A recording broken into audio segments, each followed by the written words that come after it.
What's good, Taylor Made? Welcome on through. I do what I gotta do.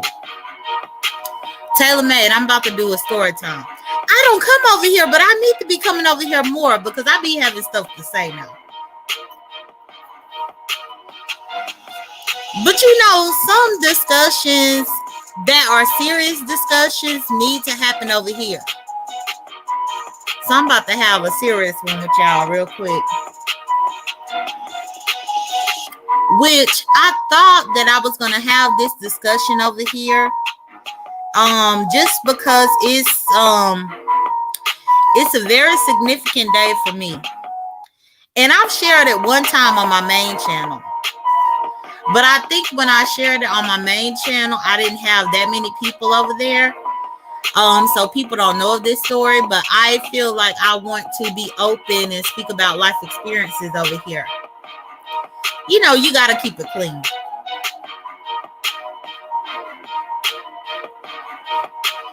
You got to.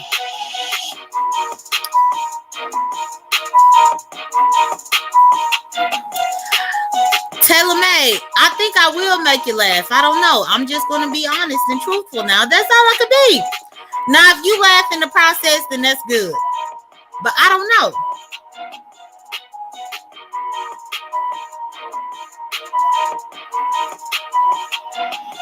And hey to everybody else that ain't chatting.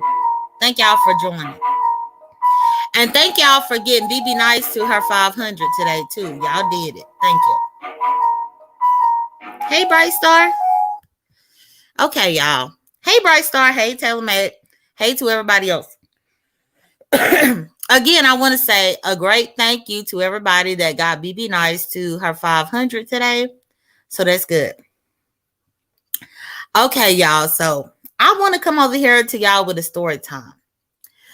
And how I want to preface this is, how people say that you can be at the wrong place at the wrong time, but then sometimes you could be at the right place at the right time too. And then sometimes you could have been expected to be at a certain place, but thank the Lord you weren't there. Thank the Lord for that. So this is my story time that I want to share with y'all over here. So as many of y'all know, I've done my film career, freelance film career since 2009.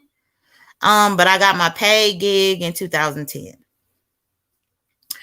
And let me tell y'all a story about what happened to me. How long ago? Ooh. I think it would be 9 years ago today. 9 years. Yeah, wait. No, it might be 10 years ago today. 10 or 11 years ago. Yeah, I don't know. But this is what happened. So in 2009, I was in New Orleans grinding my ass off, y'all. I was working at Men's Warehouse by day. I was interning on my off days. And I was trying to apply to get into graduate school. And so, I had gotten to graduate school and I was just waiting it out to go ahead and start my semester. And I had gotten hired for a low budget film. And this was a paid gig now. This gig was so low budget that they were only able to pay me $80 a day. And I was there for 12 hours, y'all. But again, I was just ready for any opportunity I could get. When you do freelance, you can sometimes work an actual gig or an actual job rather, and accumulate whatever benefit time that you have. And then you can take your off days or your vacation time and try to put it into doing stuff that you want to do for yourself. And so this is what I was doing. And I remember it just like it was yesterday. It was New Orleans, 2010, Halloween night. I already had gotten a call about this production gig probably like 2 or 3 days prior. And, I let them know that I would be available to do it. It was only going to be a gig for like a week and a half. It wasn't going to be that long. But I was like, okay. And again, it was $80 a day. But I remember saying yes to the opportunity because, again, I was very young at that time. And I just wanted to seize whatever opportunity was coming to me. And so on Halloween night, the shoot was supposed to start on November 1st. And I remember them calling me on Halloween night, y'all, because I had just went out to a couple of Halloween parties and stuff like that with my friends. And I remember them calling me to let me know, okay, we have one actor who is staying at this particular house. Can you go and pick him up first thing in the morning? And I think the actor was supposed to be on the set at like 6 o'clock in the morning. So I had to wake up at like 4 o'clock in the morning, get myself together, get myself dressed in order to go pick up this actor. And, I was getting ready to pick him up and all that. And y'all, I got a phone call when I was midway to the location. And they said, well, we already have somebody that's going to pick him up. Can you go and pick up this other one from the hotel? Now, y'all, I got so pissed off when they did that. Because I'm thinking to myself, I woke up this early to go and pick up this actor from this house to go out of my way. And when I'm halfway to that location, now y'all want to call me and tell me, no, I don't need to pick him up over here. I need to go pick up somebody from the hotel. Y'all, I was pissed off. Luckily, I was young at that time, so I wasn't really cussing people out the way that I do now. But because I was young at that time and I was new into the industry, all I could do was take on the assignment that they gave me. And so they sent me to another path where I have to go to a hotel now. I felt like they had wasted my time. They wasted time that I could have been sleeping, all of that. Let me tell y'all what happened. Well, first off, before I even tell y'all what happened, let me show y'all the film that I'm talking about. Let me share my screen.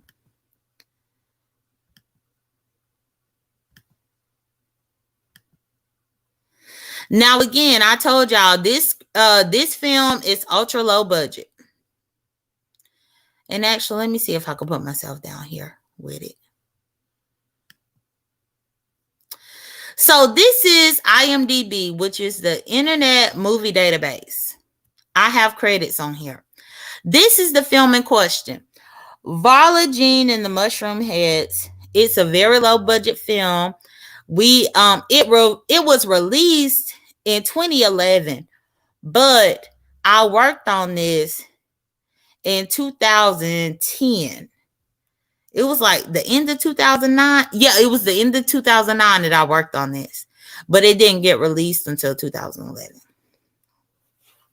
And as you can see, it says Varla Jean and the Mushroom Heads is a film based on Roberson's and Jacques Lemaire's fake kid show that has been performed in New Orleans, San Francisco, and Provincetown, Massachusetts, and was released in 2011.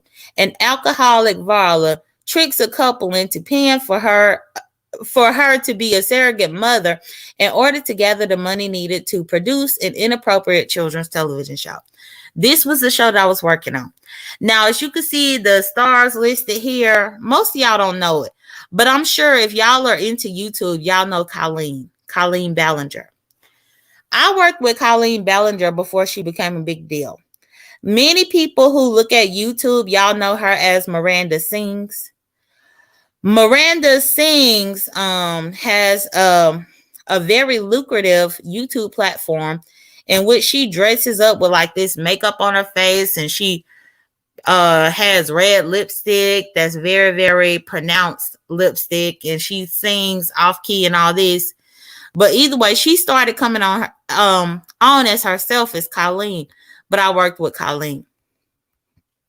So this was released in 2011. I'm just scrolling down through the cast and stuff. But the main thing that I want y'all to take a look at is Brian Peterson. Okay.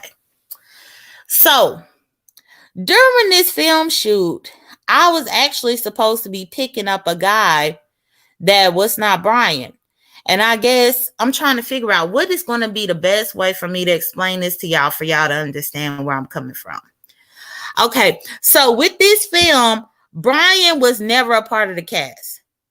He was never a part of the cast. But what happened was that morning, and before I even go into my story, let me go to all cast and crew. So y'all can see my name here as well. Because people think I be lying. That's what they think. At this time I was very brand new into the film industry, and so I'm at the bottom. So I'm just scrolling down for y'all to see where I am down here. Additional crew. You see my name right here. Jasmine D. Dunn. At this time I was a production assistant, but Jasmine D. Dunn. So my job was, to go and pick up people from the airport. I'll go and pick you up from your hotel. I just had to get you to the set on time. I didn't have to use my own vehicle. They would give me a production vehicle, but I had to make sure I picked up people. So, okay. Y'all see this right here. So let me go back over here and stop screen sharing. And hey, they said congratulations to BB. Hey, Louie. So what happened was, y'all, that morning, it was November 1st. I was en route to go pick up one actor, who was going to be at a house. I guess it was like an Airbnb, but then they sidetracked me and they told me that I need to go pick up someone else from a hotel instead. I felt like they were inconveniencing me. I felt like they were trying to put me out of my way, but either way, I went and did what I need to do. So I picked up the lady from the hotel, and the lady that I actually ended up picking up was Donna. And I think Donna's name was in here. Let me scroll up because it's been so many years, y'all. I done forgot her last name. Let me see. Donna Drake. So where I was first supposed to pick up a man. They sent me to go pick up Donna from the hotel. So I picked up Donna from the hotel. I got her up in the car. I drove her to the set. We are there at the set, drinking coffee, getting ready, waiting on everybody else to come in. Y'all, I'll be damned if while I was there, we got a phone call at the production office. And the phone call stated that there had been a shooting in the vicinity of the area of the house in which one of the actors were. So, of course, my ears got perky because, I'm nosy sometimes. And I especially just wanted to know what the heck was going on.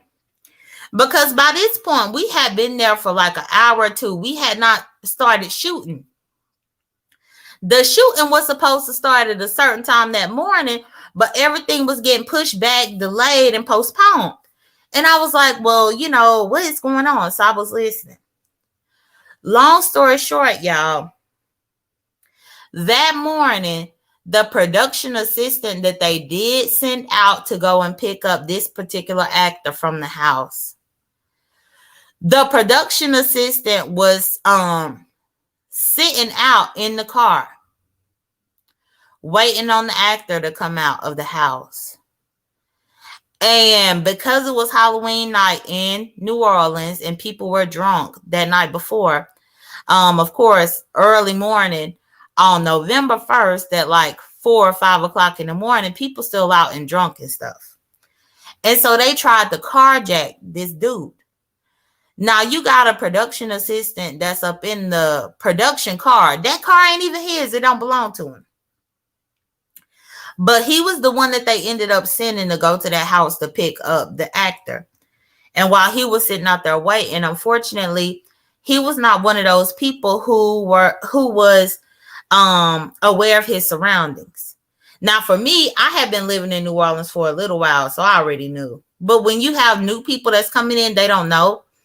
And so they are not conscious of what's going on about the area. And so Two gunmen came up and tried to carjack him. And in the process of them carjacking him, the actor was trying to come out of the house up until the actor heard the gunshots. The guy who was sitting out in the car waiting on the actor to come out and get into the car so that he could drive him to the set ended up getting shot up in the hand. He got shot in the hand. He ended up having to start the car and speed off. He sped off. The car didn't get jacked, but this man was injured by the hand. Y'all, that was supposed to be me there that morning to wait for somebody to come and get in my car. It's interesting to me. I will never forget. Because that was supposed to be me there. And even whenever they told me, well, no, don't go to that house. You need to go pick up somebody from the hotel. Y'all, I was ready to get an attitude with them. I was ready to be upset with them. Only for me to truly realize that that was for my greater good. So I wasn't there to get shot in the hand. So once the man got shot in the hand, they ended up having to put him up in the hospital, y'all. That's what delayed the production that day. Because now you got somebody who they had hired, because again, this was very low budget. So they didn't have money out the ass to end up hiring so many people. All they did was hire what they needed. But once you got somebody who was shot in the hand because of a carjacking that went wrong, and then now you got to hospitalize this person. Now you don't have anybody else to step in order to pick up all of these other talents and the other cast and stuff like that to bring them to the shoot. That's the reason why everything was delayed. And I found that out while I was there. And y'all cannot imagine how much I really just sat there and I was just like, wow, oh my God, that could have been me. It gave me a different perspective about how sometimes where you think that something is not going your way, or you feel like you are being inconvenienced, or you want to be upset and mad about something, it might be for a good reason. So anyway, the guy ended up being in the hospital for like 2 or 3 days. Once he even got out the hospital, they were still willing to let him work on the movie. But he refused to work. And it was weird to me listening to them around me be disappointed in this man for just wanting to quit altogether. Because I'm thinking to myself, well, if you almost got carjacked, if you got shot in the hand, if you had an injury where you had to be up in the hospital, and you out of town, out of state, in a place that you don't know, wouldn't you quit too? Wouldn't you? Because at the end of the day, because this was low budget, y'all, we didn't have no type of medical insurance, nothing. They didn't have any insurance to give us. Luckily for me, because I was I in grad school yet? I was waiting to get in grad school. I hadn't even got up in there. Once I got in grad school, y'all, I got my insurance through college. Because, you can get the insurance through there. But he quit. And because he quit, then the production was stuck trying to find somebody to take his place. But we ended up having Brian, who came in, because after that shooting happened, the actor who was initially supposed to play that role, he left too. The actor who was being picked up at that house quit, and so did the production assistant who got shot up in the hand. Both of them quit. They weren't having it. So by that point, they had to scramble and recast the role. And that's how come I showed y'all about Brian Peterson whenever I was showing y'all the IMDb. Because Brian Peterson happened to be the person who stood in and replaced the actual character that they had initially put.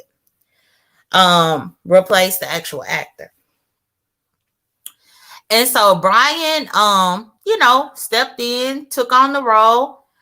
Probably about 2 days of a delay, we finally got everything together where everything was in order, and we shot the movie.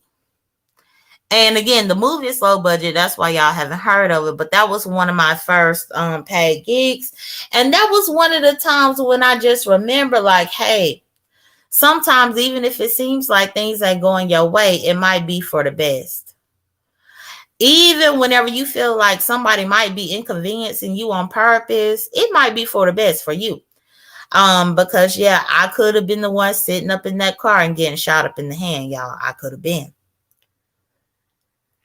I reflected on that for a long time. I felt a little bit guilty about, the guy who did get struck. Luckily, he didn't die. His hand was disfigured and things like that, but he didn't die. He quit and all that. And so once we shot that, y'all, we had a premiere for it. It went to a few film festivals. Again, I worked with Colleen Ballinger during this shoot. And again, if y'all look up Miranda Sings, after I'm done with this live, just look up Miranda Sings or look up Colleen Ballinger, and you will see on YouTube, she's very successful now. But back then when we were shooting this, she had a big following, but I don't think her following was as big as it is now. I know it wasn't. But she was just starting to get attention. And that's the thing. A lot of these movies, especially independent films, many of the times when you are working on an independent film, they cannot afford an A-list celebrity. So a lot of the times, instead of trying to afford an A-list celebrity, they will find an A-list YouTuber, quote unquote, A-list YouTuber, or a C or D-list musician or something like that. And they will take that money and pay them. Because I mean, you could offer somebody $5,000 to have a role up in your movie. But you dang sure can't offer Halle Berry $5,000 to be up in your movie. Absolutely not. But you might be able to go through YouTube and find a Colleen Ballinger, or, find, somebody who has a very nice following on here and offer them the $5,000, and they may take the role. And so that's what happened with that. But we finished the shooting on that. It went into the film festivals and everything. But I have always still been, it's something about it that triggers my memory. Every Halloween and the day after Halloween, I always think about it because I really lived it.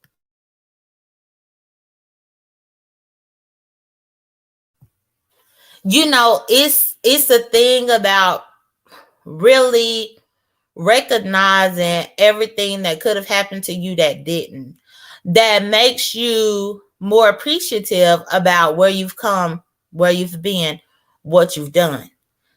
And unfortunately, this movie did not grow feet like it should have.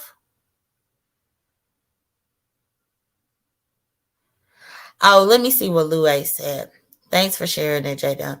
Experiences are lessons. Your story sheds insight into your perspective regarding shows, sets, and things that should be in place to protect the cast. Right. I didn't even think of that, Louie, but you're right. You're right.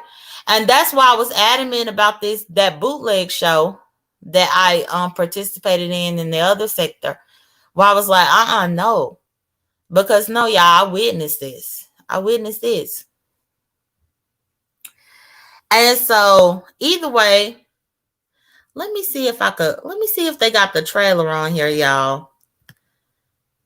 They gotta have the trailer on here, y'all. It was so corny and stuff, but I'm still proud to have been a part of it. It was one of my stepping stones. But this is one of the reasons too why people offend me whenever they be like, oh, you just getting coffee and you just doing this. No, I did all that mess. I did stuff like that in the early 2000s. That's when I was doing that type of work. I don't do that type of work now. But you are right about that. That might be why I'm really strict about what I think that people should encounter on a set and things of that nature. But yeah, I'm trying to see. Let me see. I'm trying to see if I can find the trailer here.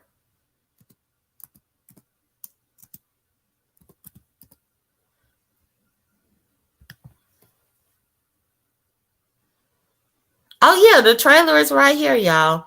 This was one of the first independent films that I got paid to work on. Let me share my screen again. Y'all, I hopefully they don't flag me. But girl, I don't care. I don't care.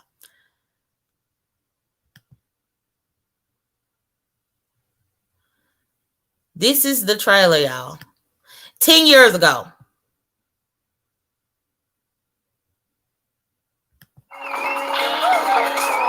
Hi, it's me, cabaret legend Violet Jean Merman. I sing, I dance, I dazzle. I'm a triple threat.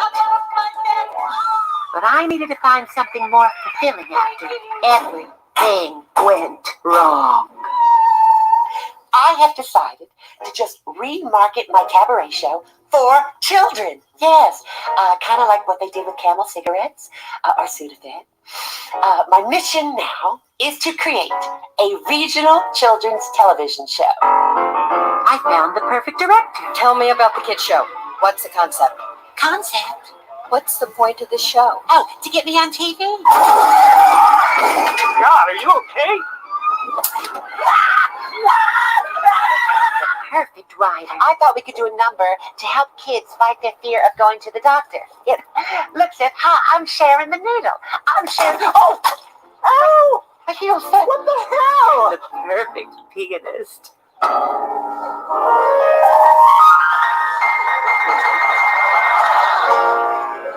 6, 7, 8, 1. And 2 perfectly willing mushroom heads. But not everything was so perfect. Okay, where is that kid? All right, we got an anonymous tip-off from a Donna Drake that there was a pedophile on the premises. You're a pedophile? Is that when you fuck old dead people? I am not a pedophile. Welcome to Burma Jean's Juvenile Television, the JJTV. Hey, y'all with the mushroom heads. Over fun, having fun, mushroom heads. Big and small, be sure to tune in for the making of the sassiest, silliest, and sluttiest children's show you've ever seen. With me, Varla Jean, in Varla Jean and the Mushroom Heads. Hey, y'all with the mushroom heads. So it's not going to be released in theaters? Well, maybe. It depends what we get on tape.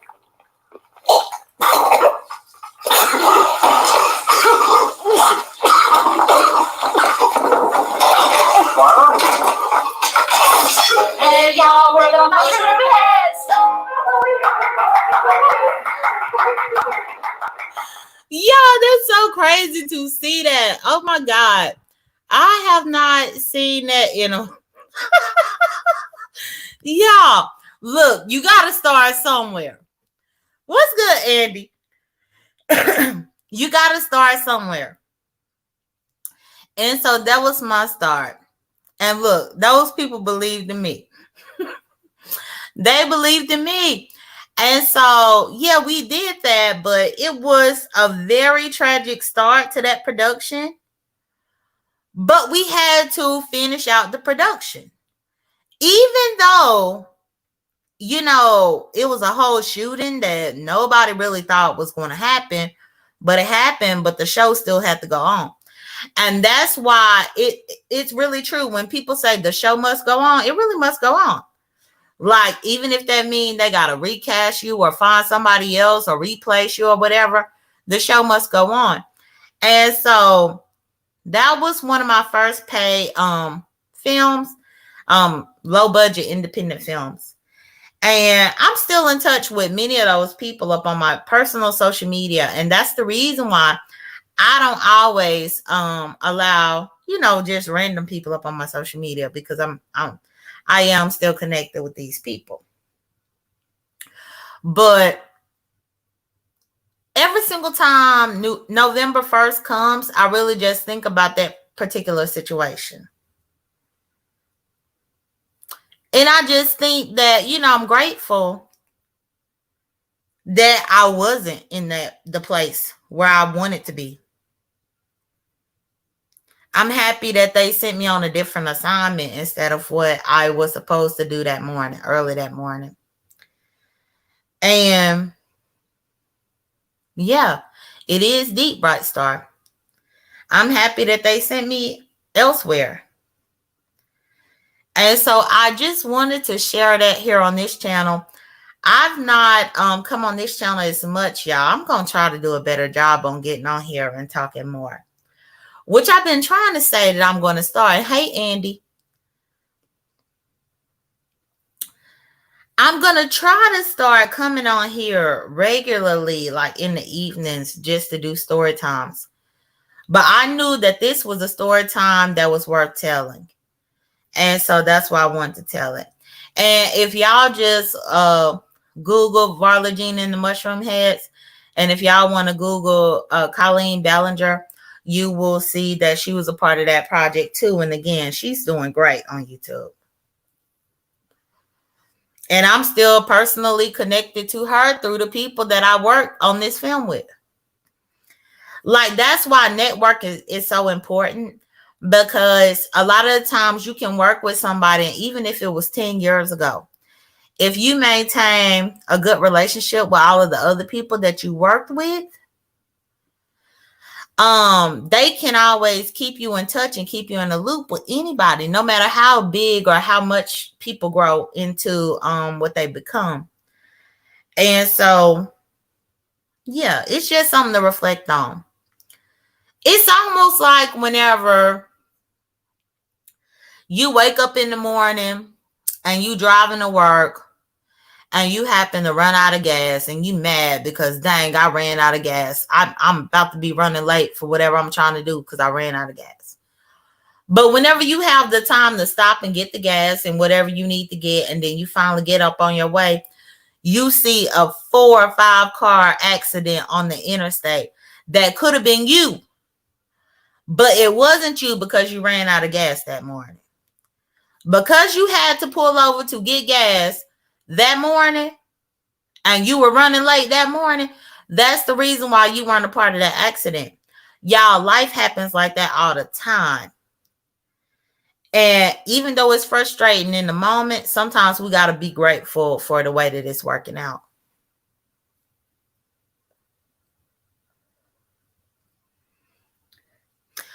You got to be grateful. And so I just wanted to come and reflect on that, because I didn't want to let this day go by, because I promise you, last night for Halloween, whenever I heard people talking about the man Alpo, and I think that's what made me come on this channel to talk to y'all about this, because the fact that people have been talking about Alpo and how he got shot in the middle of the morning this morning on November 1st in Harlem, New York. 10 years ago, that happened in New Orleans. And I was almost the driver up in the car that it happened to. Now, they was trying to kill Alpo. In the situation that I'm talking about, they were just trying to jack a car because it was a brand new car. It was a rental car from the production. So it looked like a nice car they wanted to have. But yeah, we got to be grateful for everything, y'all. Louise said, reflection is good and healthy. So much to be thankful for. I often think like that. If I think something is taking too long, etc., I'll say to myself, maybe there's a reason I'm being delayed. That's true. It is. And so we have to remember that at all times. So for y'all that come over here, I wanted to give y'all this story. Like the video. If you're catching a replay, please like the video. Now don't get me wrong. I might get on my other channel. Hey, Lady Steph. Lady Steph said, hello, you have to thank your creator for the blessings seen and unseen. I appreciate that. You know, I might get on my other channel and I might cuss somebody out over there. But please just know that even though I cuss somebody out on my other channel, I'm still grateful for the life that I've lived. and some of the encounters that I happen to miss. I'm grateful for that. But yeah, that's all I got for y'all. Just a quick little story time. A quick deep story time. Thank y'all for joining me. Thank y'all for hanging in there. Y'all definitely check out Colleen. Check out Varla Jean and the Mushroom Heads. Y'all could check out the Internet Movie Database and see my credits over there. Those are not all of my credits. Those are just the credits at the beginning of my career. But yeah, that's all. Y'all take care. Be blessed. Don't stress. I'll see y'all up in the YouTube streets. Just wanted to put some content over here.